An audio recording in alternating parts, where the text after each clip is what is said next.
Rev up your engines!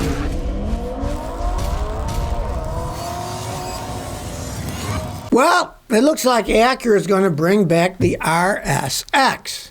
Their sporty car, but it's going to be quite a bit different. It's going to be reborn as an electric SUV made in Ohio. Realize that Sony and Honda are partnering together to build these things in Ohio. So if anybody knows anything about electric batteries, it would be Sony, right? And Honda knows quite a bit about cars. So, of course, if you remember, even today, you can buy a Honda electric car. There's two of them out there. I think Acura, Honda, whatever you want to call them, same company, right? But they're just rebadged GMs. Honda doesn't make them. And Honda's not doing anything with them in the future with GM anymore. They partner with Sony, and they're going to be making these Acuras in Ohio as electric SUVs. Now, the big deal is that this is Honda's in-house global EV platform that they call Zero. Now, I wonder why Zero Motorcycle in California, their electric motorcycles, isn't suing them over the name. I don't know. You'd think there'd be some kind of a copy, right? It's Zero Motorcycles. You think, who knows? Who knows with people these days, right? The RXX was a decent car. They didn't sell that many of them. That's why they stopped making them. But they're going to bring it back as, you can see, pretty good looking SUV. Now, of course, it's going to be an electric SUV. And knowing the Japanese, they're relatively conservative. They will probably make a small number of these to test the waters, right? Because they tested the waters with their electric cars that were just rebadged GMs. And when they were still selling them, they actually outsold GM selling their own models. But there's, of course, that Honda and Acura on it. But same car, right? So maybe they'll make a reasonable amount of these things and see how they sell. I personally, I'm not into electric cars because of the infrastructure that doesn't exist and various other reasons. But if Sony and Honda, especially if they get a solid-state battery to run it on, make these things, that would be one that I would definitely consider buying in the future when there's an actual electric infrastructure, if they were priced low enough. Sony and Honda, two pretty good companies, so you never know. We'll follow it and see how things go on. But like I said, it's still going to be decade or decades before electric cars become mainstream because there's no infrastructure. There's all kinds of problems with it. People don't know how to fix them. The insurance costs more because of that.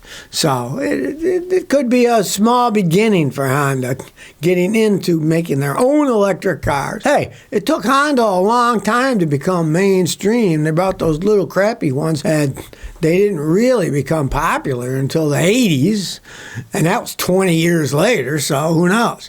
Maybe 2045 they'll be more mainstream. Well, I just read an article, the American car industry can't go on like this, and I agree entirely. Now, if you remember, Farley came out and said, we got a Model T moment. He's talking about building electric cars with 3 assembly lines, and then one does the front, one does the middle, one does the back. Then later on it comes together and they put them all together to compete with Chinese cheap EVs. But let's face the fact, Americans are not going to compete with Chinese in prices unless they just tariff the heck out of them. And truth be known, Chinese factories are newer, more modernized. They kept building new ones. If you remember, old Jim Farley went to China on that trip, drove around in a Chinese fancy electric car and said, it's fantastic. I don't want to give it up. And he wants to make something like that. But he's not in China. He's in Ford Motor Company in the United States. Completely different dynamic. And the fact that he's trying to compete in a market of electric cars that the Chinese have been working on for quite some time. And the only thing Ford has so far is the failed Mustang EV made in Mexico, and the absolute disastrous F-150 Lightning that now they're realizing, we're going to try something smaller trucks now, forget the big ones, right? It would take years and years and years and years to get this stuff perfected. You know, all of a sudden, okay, we're going to build them new, here we go. No. This stuff takes a long time to perfect. Ford, when they came out with a lot of stuff in their assembly in the beginning, they had all kinds of problems. When Ford first came out with their mass-produced V8 engine, they had to make V engines before, but the V8 engines had all these numerous parts, and they just said, let's have a block that's all cast in one piece. And it was a great idea. But many of those engines blew up in the beginning. It took them years to perfect that. Americans don't have patience for that. Let's say Ford starts making a bunch of electric vehicles. Odds are they're going to have a bunch of teething problems from the beginning. And people are going to say, like, I bought this Ford electric car with a piece of crap. It was breaking all the time. You can't just jump into the deep end, right? The Chinese have been floating in the deep end for a while. They've been building electric cars for a long time.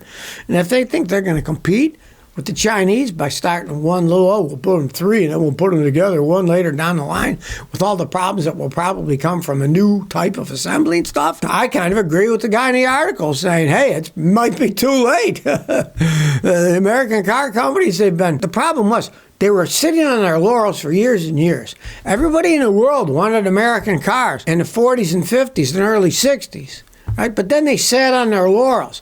The 70s, Americans made a lot of junk. In the 80s, even worse junk. And it's now biting them in the rear end because it's a competitive worldwide market now. And they don't have people by the short and the curlies thinking, well, we'll just buy American cars. They're made here. They don't cost that much money. Because back in those days, cars weren't that expensive. But today, it's a very expensive endeavor getting involved in a car. Are you going to gamble on some new thing with your hard-earned money? No, you want something that's got a track record, that's proven they've done pretty well. And if you look at Ford Motor Company, they lead the last 5 years in a row, the most recalled vehicles. And those are vehicles they've been making for years, internal combustion engines. They jump into the deep end with electric vehicles and think it's just going to make them a small fortune. Ha! I think it is too late myself. If Ford had any brains, they should stick to their F-150 gasoline and diesel trucks, stuff that they're pretty good at building that people want to buy. Hopefully they won't put too much of their money and emphasis on this electric crap because, hey, it's going to end up biting them in the rear end if they do. Well, Mercedes-Benz finally made a big decision that they don't want to just make luxury cars. They're saying they're going to drop the L word and they're going to try to flood the street with lower-priced cars. Mercedes-Benz had said, there's no way that we can make a profit unless we sell over 2 million cars a year. And they're not going to sell 2 million luxury cars, right? So Mercedes is going to roll out 19 new internal combustion engine cars and 17 EV models. They're phasing the word luxury out of the company's official strategy to become broader and more inclusive. Now, if you don't know, if you've ever been to Europe or England, there's all kinds of Mercedes there, and they're just cheap little ones.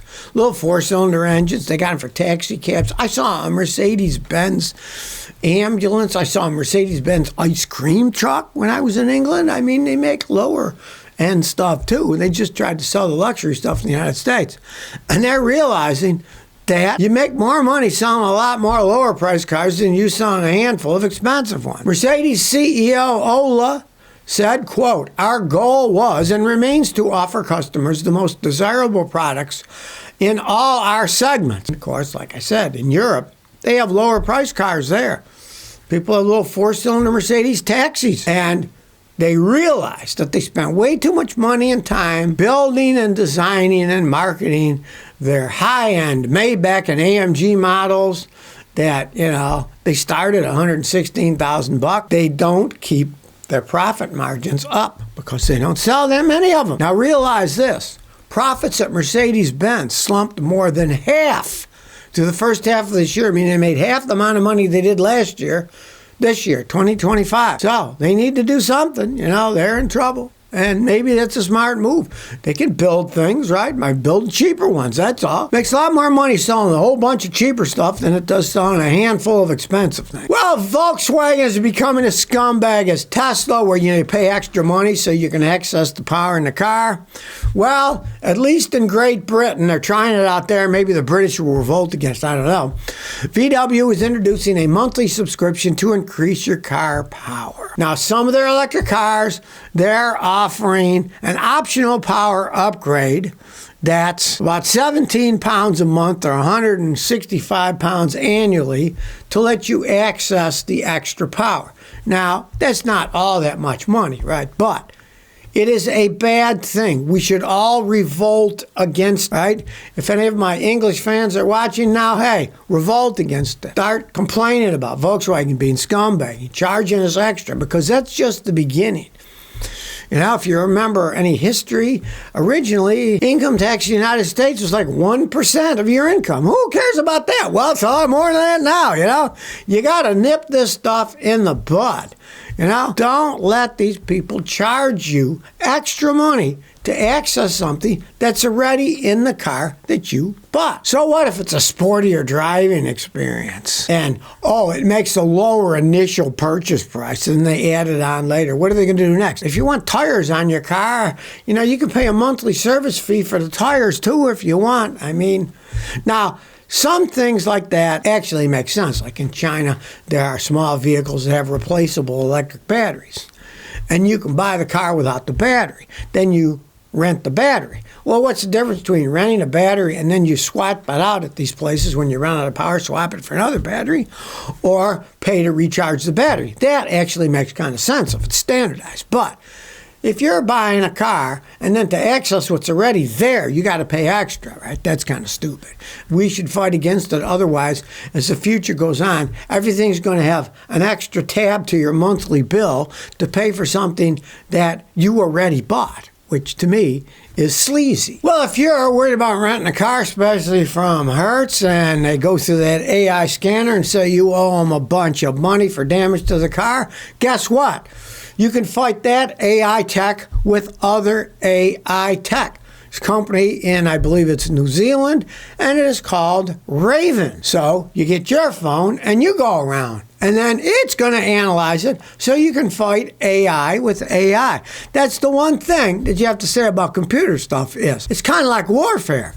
When somebody comes up with one weapon, well, the computer AI will find a defense against that. You might think about checking out their thing. It's a beta thing now, but I mean, hey, you know that if these companies start trying to rip people off, the computer nerds, they're going to find something to counter it with. If they're using a scanner, you can use your phone as a scanner, walk around, and then you can say, hey, look at this. I still say, regardless of whatever apps you use, and if you're going to rent a car, walk around it with your camera, take a picture. Most cameras are so good. My Google Pixel 9 takes insane pictures that you can zoom in and out, and if they say there's damage there, then you counter, okay, look at this. Here's the picture I took before I rented. All that damage was there. You guys didn't check it out before. That's the problem with all this stuff. Rental car companies, basically, they pay their people almost peanut money, so they're not going to care about what they're doing.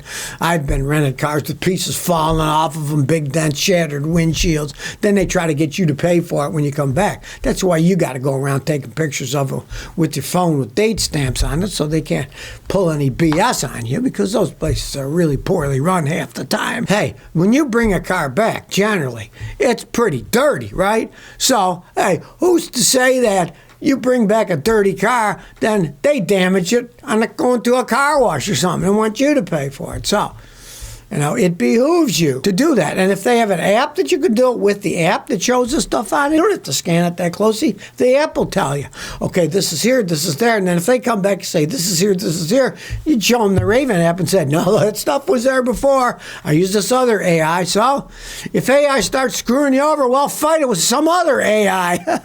It's the war of the machine intelligence. Well, if this is true, it could be a big step forward. Solid-state batteries have now reached a production car, and it's not super expensive.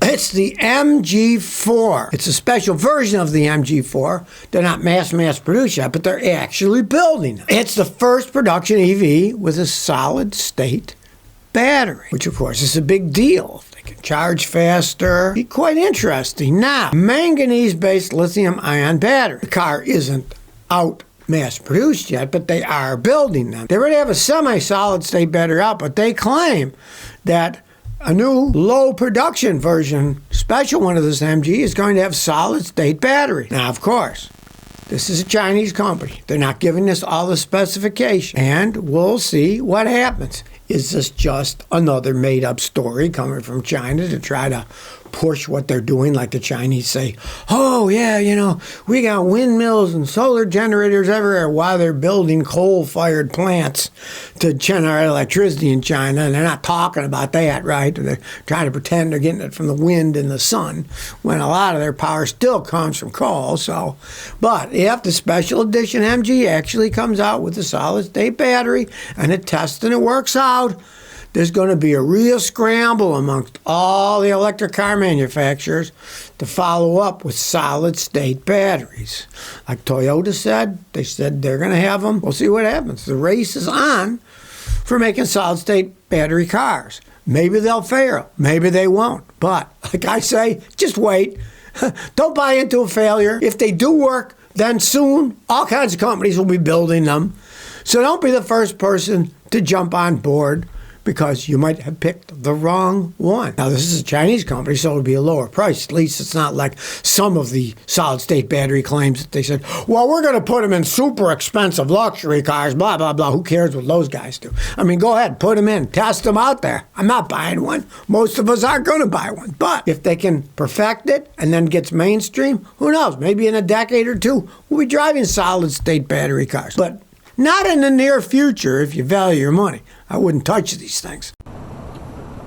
So if you never want to miss another one of my new car repair videos, remember to ring that bell.